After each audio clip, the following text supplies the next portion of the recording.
Today on the show, we race the doomsday clock, we experience the bitter taste of betrayal, and we go undercover.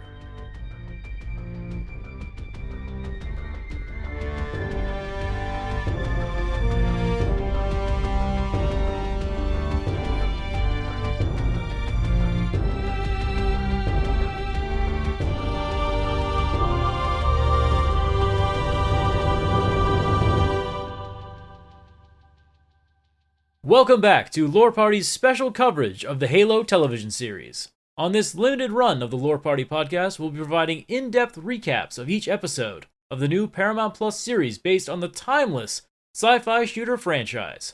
As always, I'm Jaden. I'm Connor. And I'm Kevin. And guys, we are one episode away from the epic finale. How are we feeling so far? We're in the home stretch. I'm feeling hopeful. I liked this episode a lot and made me pretty excited for the finale. I think I have a feeling that the show will finish its first season on a strong note, but I guess we'll see. I've been saying I guess we'll see a lot for this show, but that's been the name of the game. I do have some optimism though at this point right now. We talked about this before we started recording, but Connor has been the optimistic one of the group to say the least. I think I've been the most pessimistic. Kevin's been riding the fence a little bit. I think you've been somewhat happy with it, somewhat displeased with it at times, I guess, different levels here and there.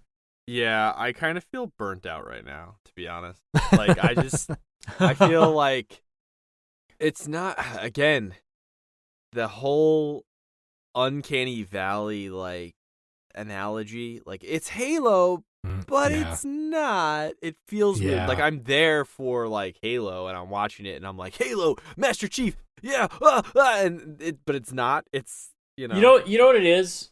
I figured it out the other day. It's, the Halo franchise is a tall, refreshing glass of Coca-Cola, and this Halo show is like a diet version of one of the discount sodas your mom buys at Walmart and says it's just good enough. And you're like, I mean, I can see why some people really like this, but also, like, it just tastes a little different to me as someone who enjoys the cold, crisp, refreshing taste of Coca-Cola. We are not sponsored, I swear. No, wink, I wink. wish we were. Hey, just saying, don't sleep on Dr. Thunder. You know, the store brand Dr. Pepper. Like, it's not bad. So if this, I think my favorite one I saw was Mr. Cola. Mr. Cola. One I saw once. Like RC, Royal Crown. Yeah. But hey, like, it's not. Hey, if this show is Mr. Yeah. I'm just saying, if this show is Dr. Thunder, I'm here for it. I'm okay with it. but yeah, we do want to talk about the second to last, I guess, penultimate episode of Halo on Paramount Plus, Season 1, Episode 8, Allegiance. As usual, we're going to break down the recap, just sort of a, point-by-point analysis of what happened in this episode, some of the major themes, some of the things we noticed, and then, as always, get into our observations, thoughts, opinions. But yeah, I just want to throw it out there really quick. If you have been watching Halo on Paramount Plus, then been following our takes on it, if you've been listening to our recap episodes and want to let us know what you think, do not hesitate to email us at lorepartypodcast@gmail.com anytime you want. Let us know if we've been kind of on the same base as you as far as what we think about it, or way off base. Either way, we'd love to hear from you. You can also get in touch with us on Twitch, Instagram, and Twitter at lore_party. And with all that said, let's get into the recap right after a quick break to hear from our sponsors.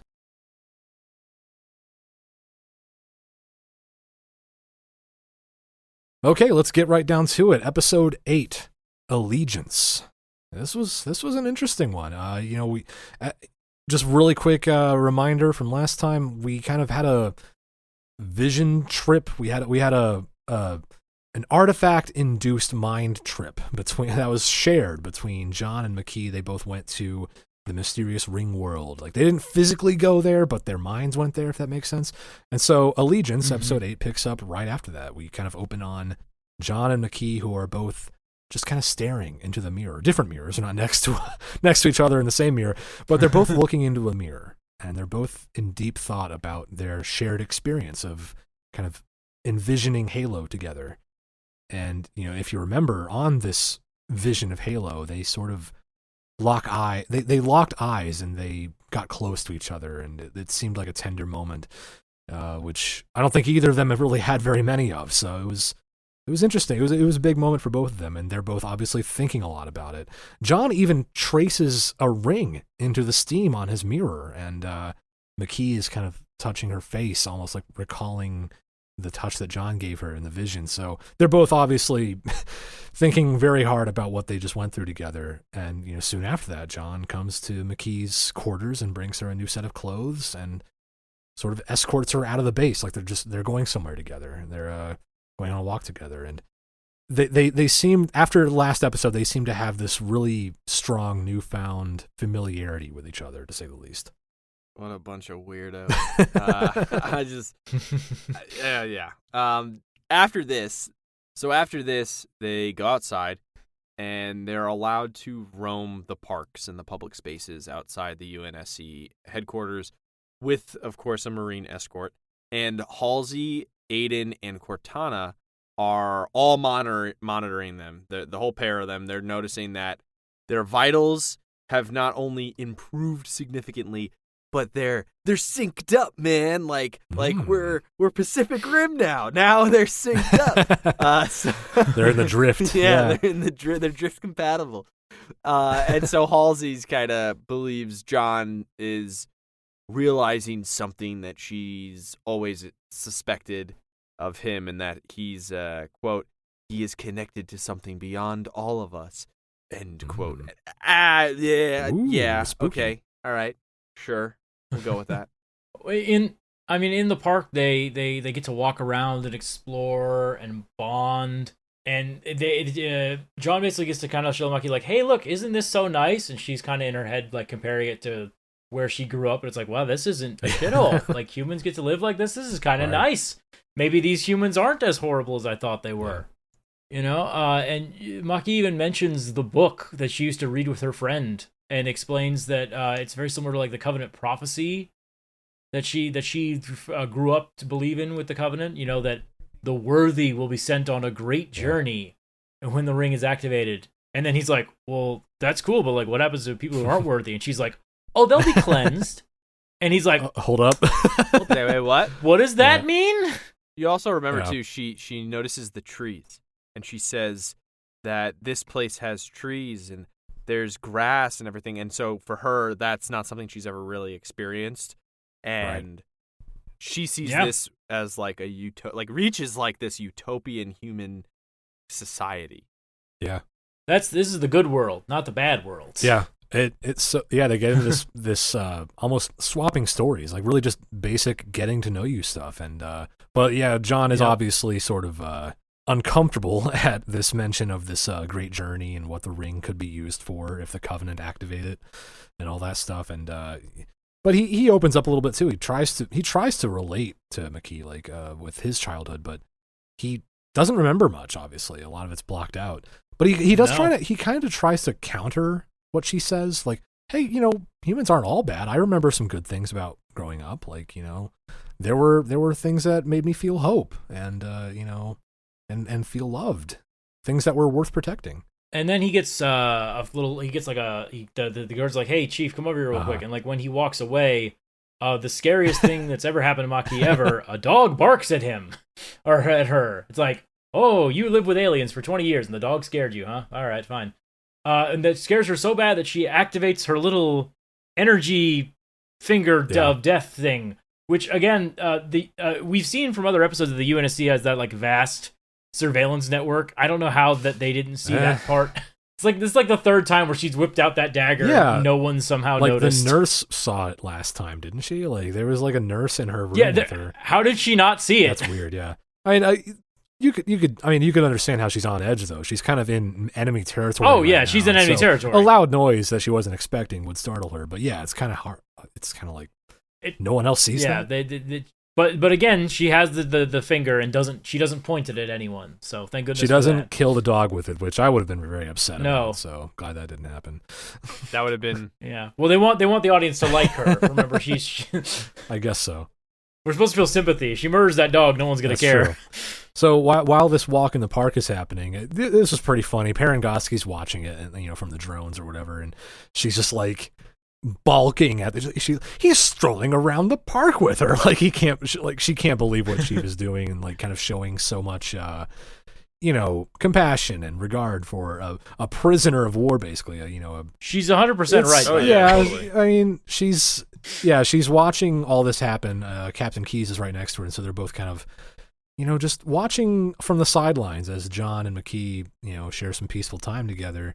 And I think Keyes understands that John is building trust with an intelligence asset, so he gets it. And Parangosky just can't see past the, she can't see past the idea of a super soldier wanting to walk through the park. She mentions the 117 I used to know, like, would have torn her apart limb from limb until he got the answers he wanted. And she just says, "Oh, he's changed," and Keyes is just kind of staring longingly at John. And like the look on Captain Keyes' face here looks to me like a father watching his son grow up, almost. I mean, like it's like a bit of pride, a little bit of bittersweetness there. Like, I can't believe so much has happened. And he just kind of like mutters, "Yeah, he's changed." And Parangosky picks up on his mood, and she kind of pries and asks Keyes, "Oh, you don't think he suspects us, do you, of being involved in Halsey abducting him?" It's kind of like what, where she goes with it. And Keyes, obviously, that's obviously Parangosky's right about that, because Keyes doesn't deny it, and he sort of shrugs. But he trusts that John will stay on task and not really dwell on the past that much. Keyes isn't too worried about John, finding out about his involvement and blaming him. Or at least he tries to convince himself that it's not that's not a concern. So does he know that Chief tried to murder Halsey like 3 times now? He might not know. I don't think he knows. Everything's fine. It's like no, he's a bit unhinged, boss. Then again, maybe his talk with Halsey in the last episode gave him the closure. Like maybe he is moving on. Maybe Keyes is right about that. Who knows?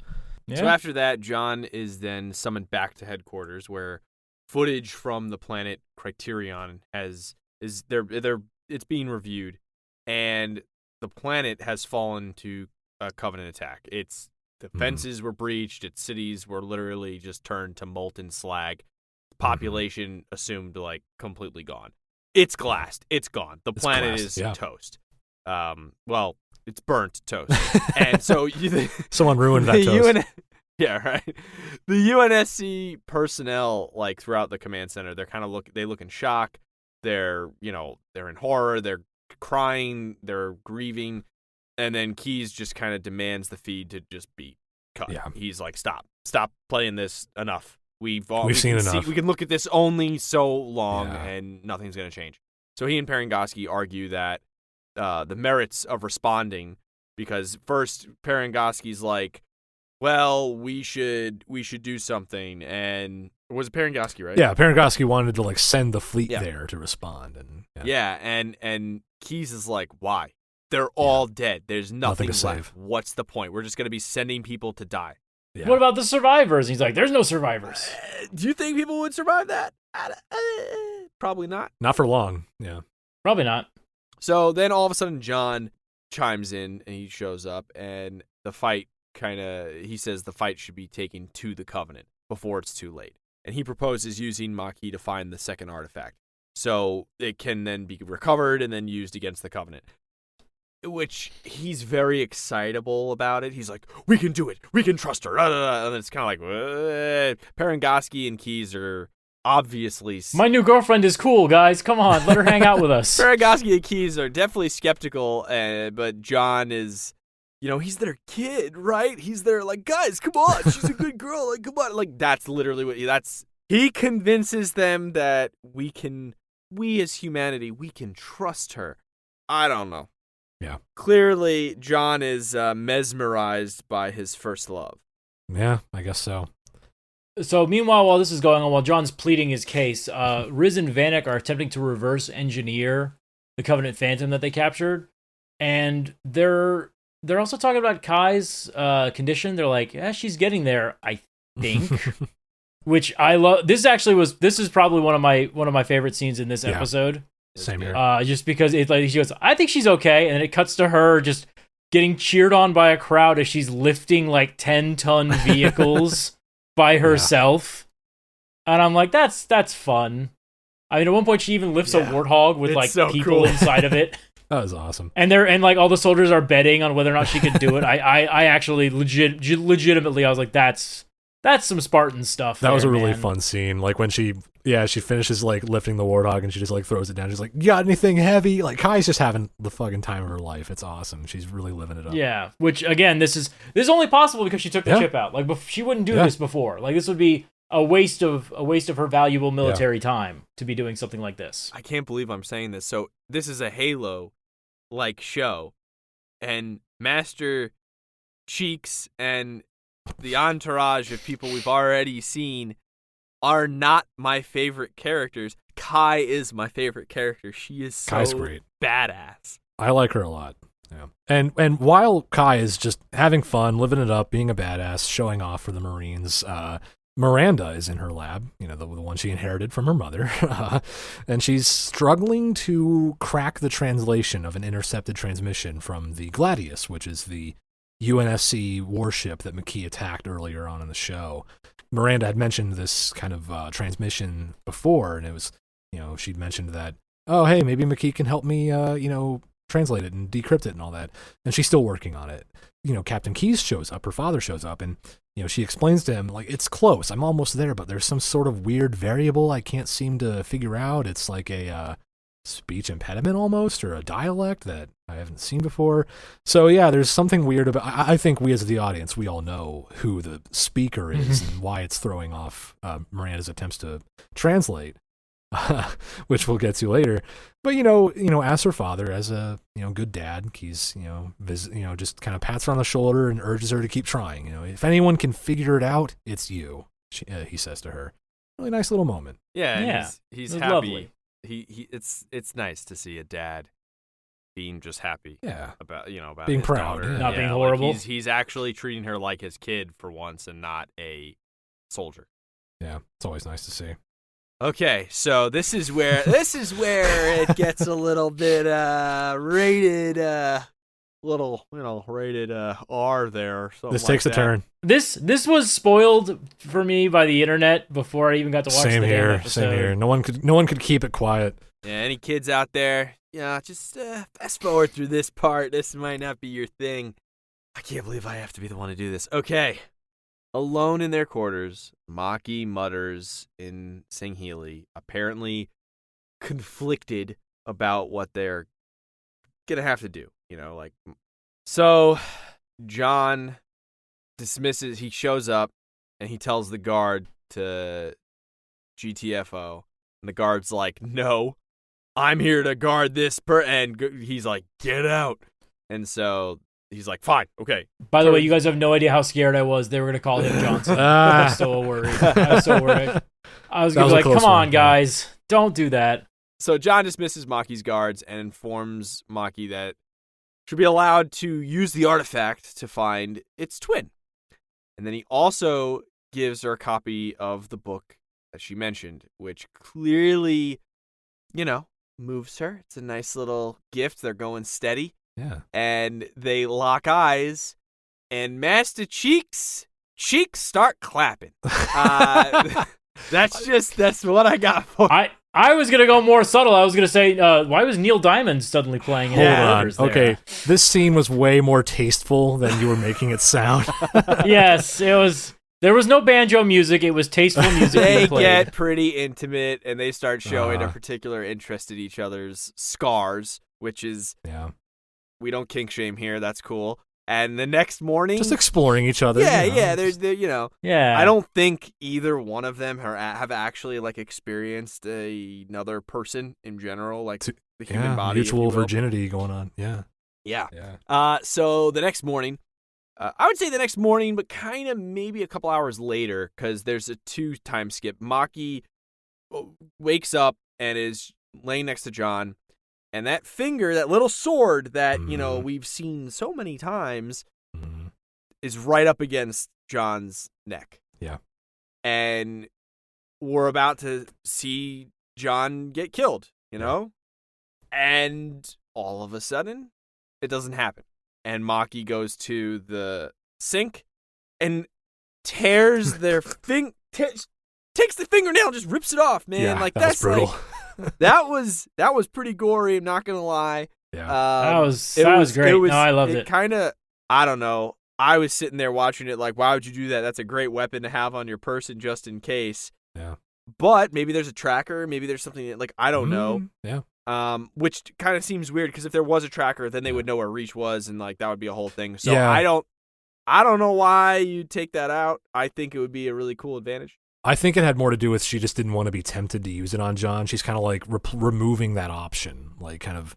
I took it as she was symbolically removing the covenant from her life. That could be it too, yeah. She was trying to like turn a new leaf. Well, there's a lot of blood. That's all I'm going to say. There's a shit ton of blood. And I don't understand how it wasn't like just, you would just keep bleeding. Like that's like it didn't just rip the fingernail off. It was like longer than the nail. Like it was in there. It was a lot of nerve endings. Yeah. And then also like right away, they go back to bed. And then John wakes up, and it's weird. I don't know if it happened in the morning or whatever, but it's sometime in the night. That's what happens. Yeah. Yeah, but so my favorite part about this whole thing, and I think the thing that everyone is talking about on the internet, is that yes, John and Maki had sex, but that's not the weird part. The weird part is that Cortana is sitting there watching the entire time. Yeah. She is staring at them with her big blue eyes. Yep.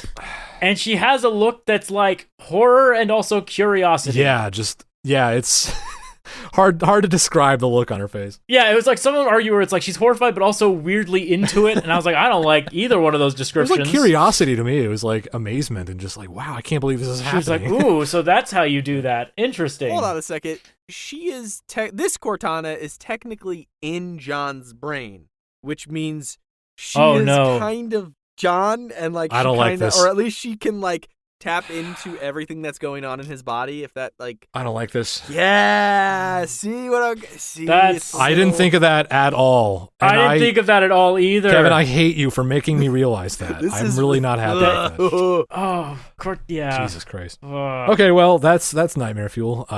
Yep. Moving on. So moving on from that part. So basically, Cortana then immediately runs and tells Mom, Halsey, and she goes, she's like, oh my God, this happened. I witnessed two humans have sex. By the way, did you know it could do that? I didn't know it could move like that. And Halsey goes, no, it's fine. John's no longer alone in the galaxy. That is messed up, man, because he wasn't. Cortana's with him. That's what really got me too in that comment. What I took from that was, Cortana comments like, yeah, he's not alone anymore. I think she knows that what that means is Maki is someone like him, like someone connected to the artifact, someone who grew up feeling different, feeling isolated. So, like, I know what she meant by that, but what was really funny to me was Halsey's response. Like, Cortana says, John's not alone anymore, and Halsey kind of seems offended by that. Like, she just, what do you mean? He was never alone. John had me. Cortana was so fucking funny. Halsey said, he had me, and Cortana's, like, just quiet and just, yeah, she says, of course. Right, sure. I loved that part. Oh, that's so funny. And right after this, Keys actually goes to Halsey and tells her that she's got to leave. She's got to leave. She got to get off world by noon. Otherwise, he won't be like she's going to be in big trouble. And he also tells her like, hey, your ship is fueled and ready to go. And Halsey's just, she's doing her usual, just, her, being a bit of a brat, being a bit of a jerk. I don't need to go and all that stuff. And Keys finally just goes to he vents to her. He's like, he's frustrated that he's been her lackey, her, errand boy for such a long time. Yeah. He goes Insky on her, just like, I've been keeping your secrets for you and, covering for you. Yeah, I've been literally hiding your bodies for you. Yeah. And I love this confrontation between the two of them. And, he kind of points out to Halsey, like, you're so obsessed with this idea of progress, and it's cost you every relationship you've ever had. Like, I think he doesn't say it, but I think he means himself a little bit right there. Like, whatever relationship they had. Totally. And their daughter. Yeah, of course. Yeah. And like he says, your only child. And he's kind of like, pointing out all these sacrifices, and Halsey just like comes back at him like, every sacrifice is worth it. I would sacrifice everything for what I believe in, and she's adamant about it. And she then proves it because the second he leaves, little creepy Aiden walks out and goes, "By the way, remember that thing that we were working on a couple episodes back? It's actually a scanner. So it's a retinal scanner copy of Miranda's identity. Yeah. So now she has all of Miranda Keys' access codes. Yep. Remember that little heartfelt tea ceremony that they had together? Yeah, it was a freaking trap. Yep. Because of course it is. Yep. Dude, Aiden is so creepy. Yes. Yeah. Kudos to that actor, man. He's doing a real good job. No, yeah, he's weirding me out very well. Yeah. Natasha McElhone is making me hate her as Halsey very well, and Aiden's actor, I think his name's Ryan McParlin or something like that, is making me weirded out as Aiden. So they're both killing it. But yeah, no, Halsey, has newly restored system access. She can basically, has Miranda's high level credentials, and Halsey uses that access to contact McKee. McKee's in her quarters, and Halsey just shows up in her little projector screen thing, which is scary as hell. Imagine you're just chilling out in your room and Dr. Halsey shows up and you can't, do anything about it. You can't leave, you can't escape. Yeah. And she, contacts McKee and tries to sort of appeal to her through their shared concern for John's well-being. It's like, "Hi, McKee, I'm Dr. Halsey. I know you care about John. I care about John, too. We both want to look out for him. So here's what you should do. You should convince John to bring the artifact to me, and the three of us can leave together and keep the artifact out of the hands of the UNSC, who we both know can't be trusted with this power." And so her pitch to McKee basically is, "You two must be the ones to control the Halo, ... with my help." Of course, Halsey inserts herself into this dynamic. Like, "Oh, you need me. Like, you, me, and John, we should control the Halo, not the Covenant, not the UNSC, just us."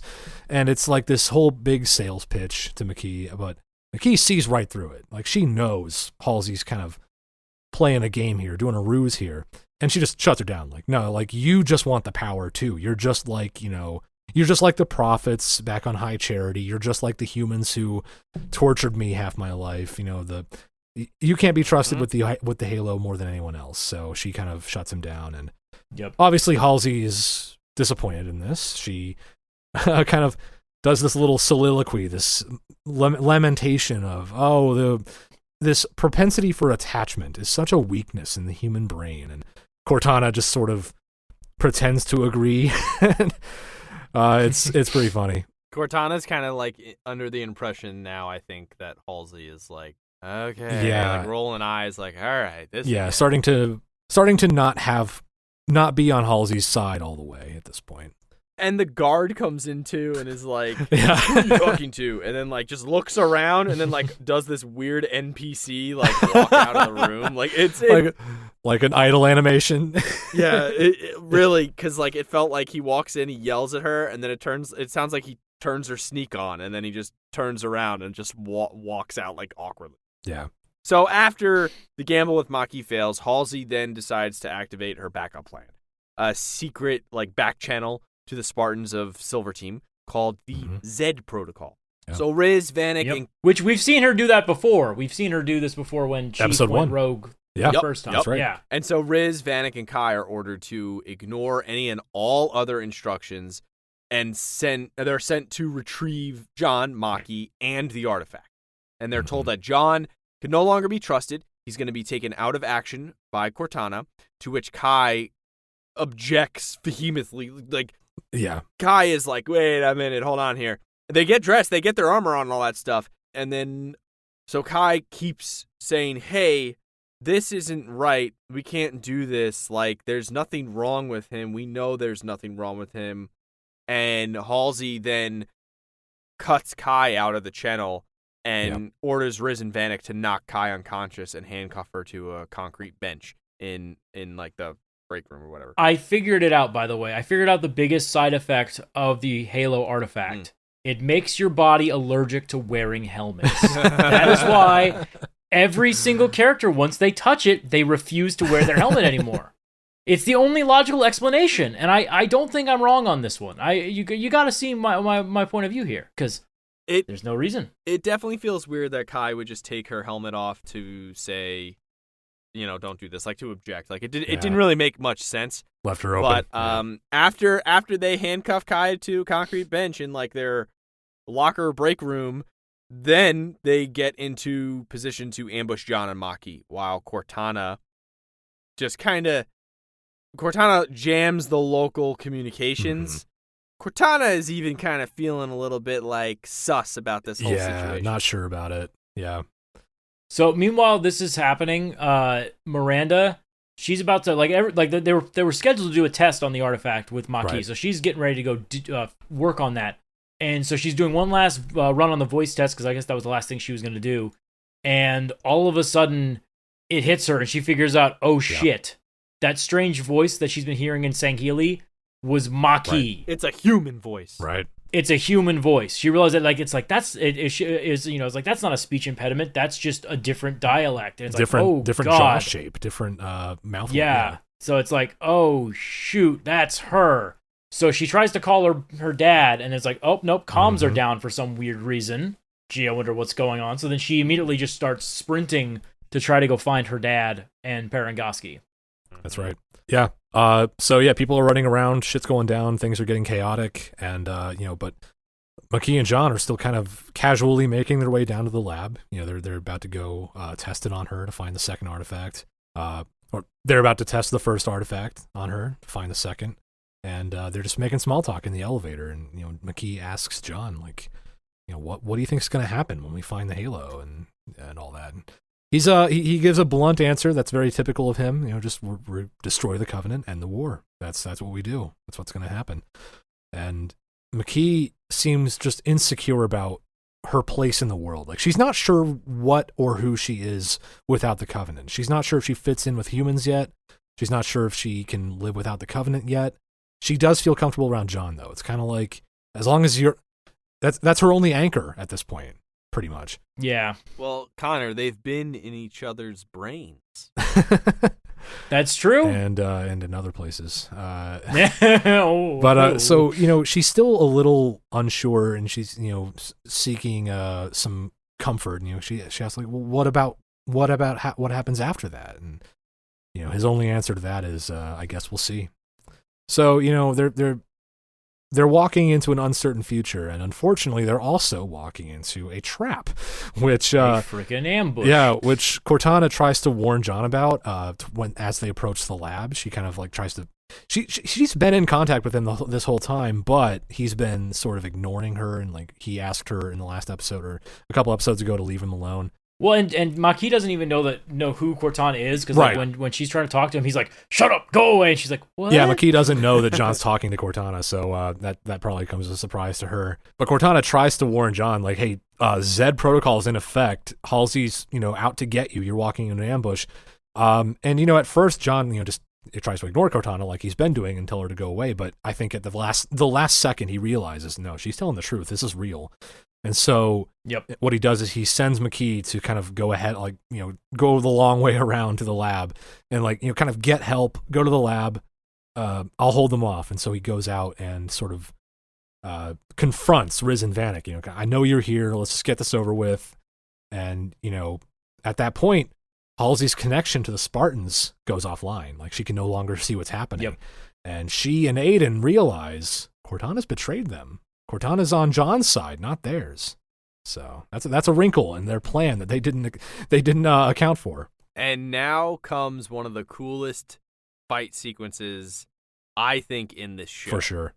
Kai is in confinement, and Kai finally wakes up and breaks free. Mm-hmm. John is now facing his enemies, who are his teammates. Right. And they just keep, they both keep telling each other to just surrender. Like, he's like, guys, just stop. And they keep saying, Chief, just give up. Just let us take you. We don't want to fight. Like, just let us take you. And shit goes down, man. It's a really cool fight. Spartan v. Spartan, Halo 5. Like, let's go. It was actually really well done. I liked it. Yeah. And Cortana starts helping John the best she can. He doesn't have his armor right now. So He's kind of losing the fight. He doesn't have his armor. I kind of don't like the fact that the armor is what makes the Spartan at this moment. I think that's kind of lame. Yeah, he's really not a match for them without his armor. He is getting his shit rocked. Cortana's helping, and Cortana's like, I'm going to take control of that, warthog, watch out. And he jumps out of the way, and she turns it on and slams into Vanek. And then Riz is going to fight, and then he's still fighting. And she's like, get the knee. The knee is the weakest point right now. Hit that knee. And she's giving him like a play-by-play of what to do. She's coaching him through the fight because he doesn't have, anything. Maki then is found by the Marine guard, the one who's kind of a jerk to her. And Kai runs around and alerts the base personnel that Halsey's attempting to escape. And is running around and with all the soldiers, and the soldiers kind of swarm the tarmac to prevent Halsey from taking off. Yeah. And, John just keeps getting... It's so funny. I made the joke earlier about the helmets thing. He just keeps getting punched in the face repeatedly over and over again. That's rough. Thank God at the last second, Kai comes in with like a ninja kick. Yep. And then she comes in like ninja fight, and then it all freezes, and all of a sudden, Riz has a kill shot on John, and Vanek's like, take the shot, kill him! And I'm like, what the? I thought you were supposed to capture him, man! Like, what's going on with this? Well, they get into like this really crazy standoff, like the four of them. And like you have Chief and Kai versus Riz and Vanek now, and it's like a grapple session and like all this crazy shit. And so when he says take that shot, like it definitely did feel weird. And they do this close-up of Riz, and Riz is like, it's like Riz is almost like thinking about it. Yeah, you see her face and behind the questioning helmet. it, Yeah, and like, it's weird. It's kind of like pellet defying, if that makes sense. Yeah, the fight kind of gets to a climax where it could end. It could end with Riz just blowing John's head off if she decides to take the kill shot like Vanek tells her to. But right then we cut away to the lab where McKee is urging Parangosky and Keyes to go help John, and it looks like they might go help him until Miranda shows up and unfortunately takes away any credibility McKee had by announcing that McKee was the one behind the slaughter of the UNSC Gladius. Kind of explains the transmission and how she's a spy, like she really is a spy, like they suspected, and McKee doesn't deny the accusation. To her credit, she doesn't lie or obfuscate. She just kind of like she just puts her palms up and says, but I had no choice. Please let me explain. Like I was kind of a captive of the Covenant. I had to do what they said, but she tries to explain that she wants to help now. She wants to help the John and his friends, and she seems genuine about it. Like she wasn't really being deceptive at that moment, but or at least it seems to me. But unfortunately, Parangosky's not convinced, doesn't want to hear it, and just orders McKee to be subdued. We have a spy. We've given her enough leeway. It's time to take her down. And so her guard, who we find out his name is Sergeant Malia, he takes out his stun prod and he just zaps McKee with it, and it's pretty messed up. Pretty brutal. Yeah, and what's especially messed up is that he starts burning the exact same spot that she was scarred in as a child, which just sends her over the edge. It's hard to watch. It literally resets her back to the hatred that she had before. Right, exactly. Yeah, it's terrible timing for everybody right now for this whole situation. And then we cut to John looking at Riz in the eye and reaches out to her as she lines up the shot. And he says, well, I'd say in the helmet, not the eye, but he says, Riz, it's me. And Riz is hesitating and just doesn't pull the trigger. And Maki, we then cut to Maki, and Maki swears vengeance on the humans in the room with her. And because nothing's different with all these trees, with all this stuff, nothing's different. And lunges for the artifact. The artifact activates, triggers a shockwave that seems to kind of incapacitate the entire base. Maki's guard, who is still holding on to them, fries and just starts melting. He literally just starts like, Thanosing Snap away, and it just incapacitates the entire base. And so this coincidentally then saves John from his teammates, because it sends him on another vision quest to the Halo. And there he sees Maki, who this time doesn't look as cheerful and just kind of looks at him and standing over him. He's still on the ground. And Maki just kind of says goodbye and is like, that's it, bro. Like, I ain't about your life.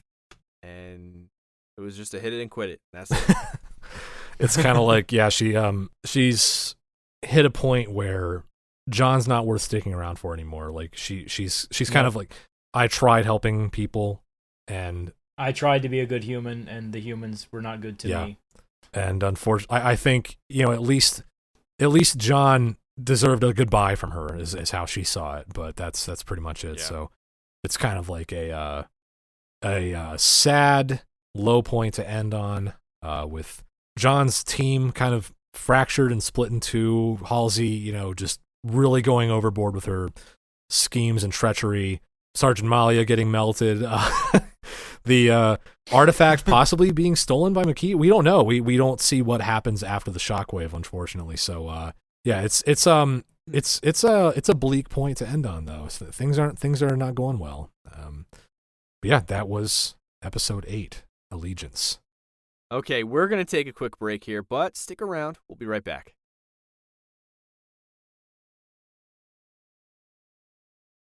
Okay, so we have wrapped up our recap of episode 8, Allegiance, of the Halo series, and let's just, as usual, we'll wrap up with just some stray thoughts and observations. Just off the bat, I like I said at the top, I think this one was really fun. I had a good time. I just felt like the pacing was especially good. Just felt like we were skipping along.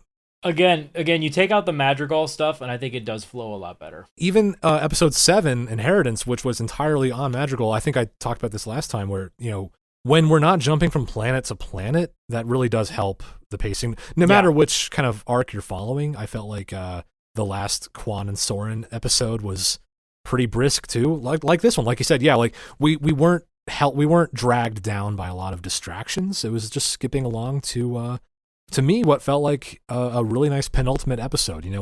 When you're in the second to last episode of a season, there's a certain feeling of reaching a climax that I feel like an episode like that should have. And for me, this episode had that.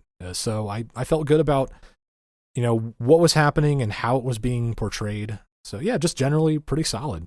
I liked the dialogue a lot in this one too. Like, there were a few just key moments that I really resonated with. Like, Keyes was telling John in the the scene in the command room where John's trying to convince the brass that McKee can be trusted to test the artifact, and Keyes is not sure. He's not sold on it, and he says, "People don't just manually override decades of indoctrination." And John's answer is, "I did." So just there's some just sharp back and forth here and there, and I'll touch on briefly again the Halsey indignantly gasping like, "What do you mean he's not alone anymore? He had me." And just Cortana's like delivery, or I gotta say Jen Taylor's delivery of Cortana's of course. Just so like it's like fucking weird. She's like, "You fucking weirdo." Yeah. Just so kind of delusional.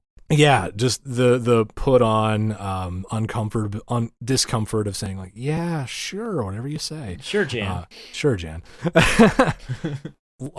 Otherwise, we touched on Kai being a cool character. I gotta say, she's quickly becoming a standout to me. Like, I just like her journey of finding herself and just being so cool and fun. She's just like I would have a beer with Kai, like the Kai from this episode at least. Like, she was really fun. Just lifting stuff with the Marines was really fun to watch. And her overall arc as John's ride or die, best friend, just has his back. Yep. That's starting to really take shape, and that's been enjoyable too. It's been nice to watch that grow. Yeah, I agree. And Kevin said this fight scene that we had in this episode was sick as hell, and I agree. I not much else to say about it. Just really great choreography. It was just fun to watch. Like Cortana hacking the Warthog and running into Vanek with it. Just the trading blows and the slapstick. Yeah, throwing each other around. It was a fun fight. Just really fun to watch. But yeah, lastly, I'll just end on saying that I just feel like this episode showed several character arcs reaching their apexes. Like I said, a penultimate episode should show you the ramp up and you're reaching the top of the mountain where you're going to get some conclusion and payoff. And I think this episode did a great job of that. So I'm just hoping that the season finale capitalizes on that momentum is what I'll end on. I would have to agree with all that. Yeah. I mean, this is totally. I've said before, I'm not super sold on this show as a Halo show, but if you separate it and you're just hey, this is a new thing. This is it's improving upon what it had previously laid out, I think. And I think this as a lead up to the finale, I think was a pretty powerful almost ending, if you will. Absolutely. I really like the chaos of the whole thing. Like you said, because it's a penultimate episode, the climax, if you will, I think it was handled really well. I really liked like I said earlier, the bad timing for everything, just as we're telling, everyone, oh, John needs your help. Guess what? We can't trust you now. And it's no. And then all of a sudden the artifact's activated and it's no. And everything just went nuts.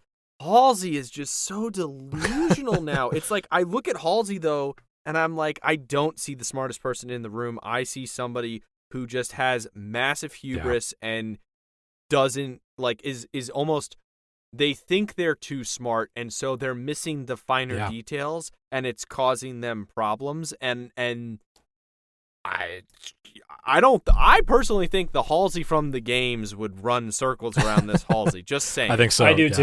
In terms of strategic planning, that Halsey has 7 different contingencies. This Halsey is just I'm the smartest, so therefore I win.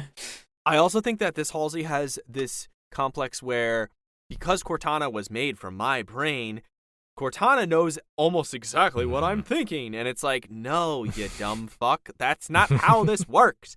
And that's kind of how I'm getting a little look, nobody likes Halsey, but I'm kind of getting annoyed at Halsey making mistakes. Yeah. Because Halsey doesn't necessarily make mistakes, if that makes sense. And even Miranda says that in one of the episodes when they're getting the artifact. Miranda's Halsey doesn't make mistakes unless, it just looks like a mistake.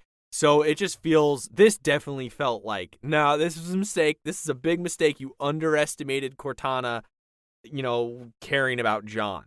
So that got me. Yeah. Kai, look, Kate Kennedy, I now have a crush on. I am so invested in She's Kai. awesome. She's so badass.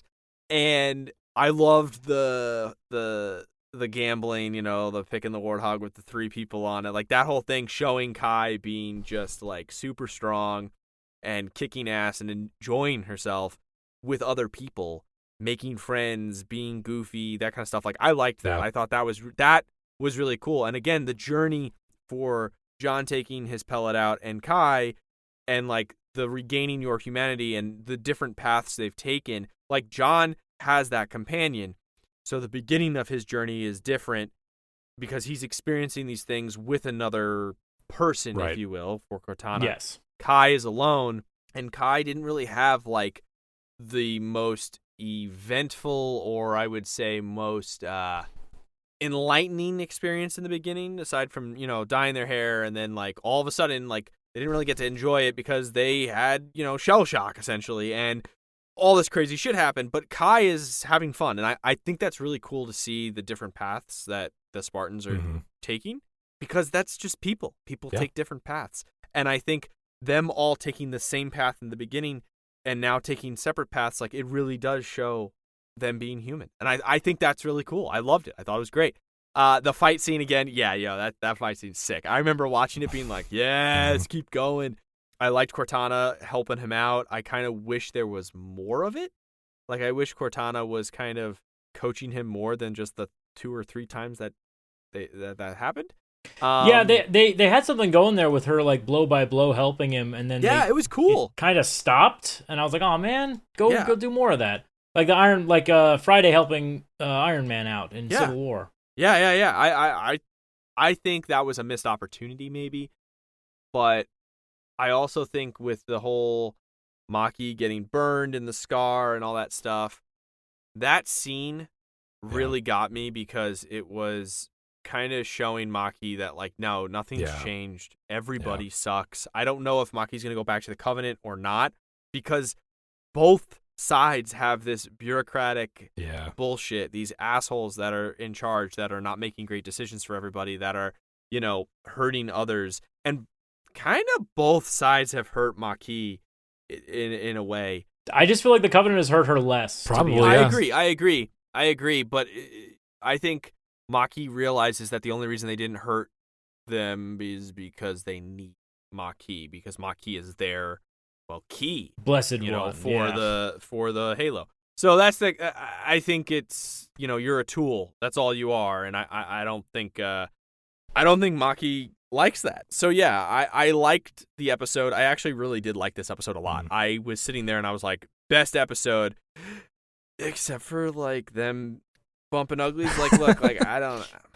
That was whatever. Kevin, you're such a prude. No, I just didn't think it was needed for the story. Maybe not.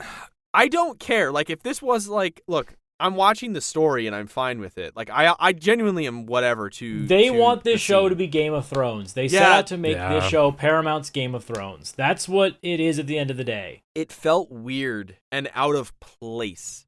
I'm fine with that happening. It's more just the way it happened felt weird and out of place. It felt like lazy writing. It felt like just do it to do it. I don't know. I feel like it was built up to like not perfectly. Like it was a little awkward. I did feel like I think they could have used a couple, maybe like 2 episodes of them bonding a little more. But it was like they just met and now it's like, okay, we're gonna go sleep together, and I'm like, come on. Really? He brought... That doesn't work in real life. This ain't Tinder. Bro, he brought her favorite book, okay? Like, if that doesn't do it, what does?